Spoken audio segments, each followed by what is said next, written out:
Marguerite of Navarre was born in Angoulême on April 11, 1492. As the daughter of Charles d'Orléans, Count of Angoulême, and Louise of Savoy, Marguerite was born 2 years before the future King of France, François I.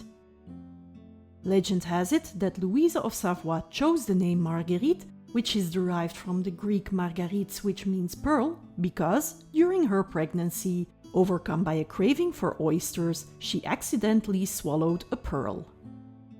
Marguerite's christening was celebrated without pomp and circumstance in the chapel of the Château of Angoulême. Marguerite's father, Charles of Orléans, who had lost the favor of the court after participating in the Mad War, which was a late medieval conflict between a coalition of feudal lords and the French monarchy, lived a calm and scholarly life until his death in 1496. Her mother, Louise, was very attentive to her children and especially doted on her son, who was predestined to become the King of France. Both children received an excellent education, and the love of books Marguerite's mother had was transferred onto Marguerite herself. Piety, study, games, laughter, and family love made Marguerite's childhood a very happy one. As Marguerite grew older, several politically advantageous marriage proposals were considered for her. While the houses of Angoulême and Alençon were caught up in a legal dispute, a marriage between their two houses was agreed upon in order for the dispute to end.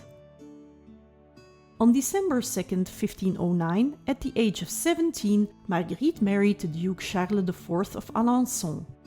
For Marguerite, her new life at the Château of Alençon wasn't a happy one.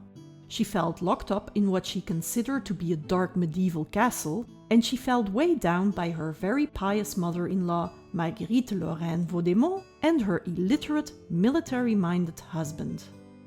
The union between Charles and Marguerite would produce no children.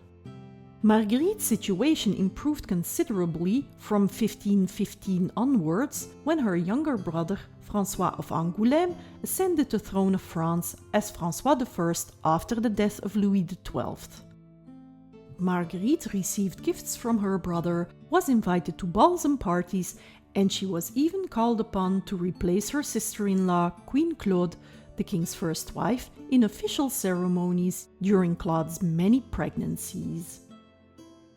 In the meantime, Marguerite became familiar with some of the new reformist ideas of, among others, Erasmus and Martin Luther, but she was particularly influenced by Jacques Lefebvre d'Étaples, a respected professor of philosophy in Paris. Lefebvre introduced Marguerite to Guillaume Brissonnet, the Bishop of Meaux, who became her faithful correspondent. Marguerite started to support the printing and distribution of evangelical essays and tracts. At first, Marguerite's brother François was open to the new ideas and backed Marguerite's endeavors, but soon, however, political pressure became too strong and François sided with the Roman Catholic authorities, who severely opposed all reformist ideas. In spite of her dangerous connections, Marguerite, as sister of the king, was spared from investigation by the Inquisition, but many other sympathizers of the Protestant cause were executed. In February 1525, Marguerite learned her brother François I of France was taken prisoner after being defeated during the Battle of Pavia. Marguerite was appointed to negotiate with Holy Roman Emperor Charles V to obtain the release of the King of France. However, Charles V did not want to hear of a ransom, but demanded to be handed over the Duchy of Burgundy, which Charles V was theoretically heir to through his grandmother, Mary of Burgundy. Marguerite's mission therefore failed. After the death of her husband Charles IV of Alençon, Marguerite remarried Henri II d'Albret, King of Navarre, on January 24, 1527. Marguerite now was Queen of the Kingdom of Navarre. The union between Henri and Marguerite produced two children: Jeanne III of Navarre, who is also known as Jeanne d'Albret, who became the penultimate Queen of Navarre, and who was the mother of the future Henri IV of France. Jean, who was only 6 months old when he died in December 1530. After her marriage to Henri d'Albret, Marguerite once more found herself at the negotiation table with the Holy Roman Emperor Charles V in order to recover the southern Navarre territories, which had been annexed by Ferdinand II of Aragon in 1512. Although initially the negotiations went smoothly, and plans were drawn up for a union between little Jeanne to the infant son of Charles V, Philippe, the later Philip II of Spain, eventually the negotiations led to nothing.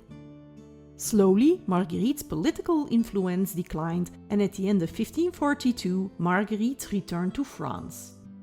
Her brother, François I of France, died in 1547, after which François' son, Henri II, ascended the throne. Deeply saddened by the death of her brother, Marguerite withdrew from the world for 4 months at the priory of Tusson. Soon after the accession of Henri II, he married off Jeanne d'Albret to Antoine de Bourbon-Vendôme, as the union would give him stronger control over the southern regions of France and the Kingdom of Navarre. Despite Marguerite's efforts to avoid the union, the two of them married in 1548. The union would ultimately lead to Henri of Navarre to become King of France as Henri IV of France, uniting the Kingdom of Navarre and France. Marguerite Angoulême died at the age of 57 on November 21, 1549, after suffering severe health problems. The Queen died alone, as her husband arrived too late to be at her side. Marguerite was laid to rest in the Cathedral of Lescar, the necropolis of the Kings of Navarre. Thank you for watching.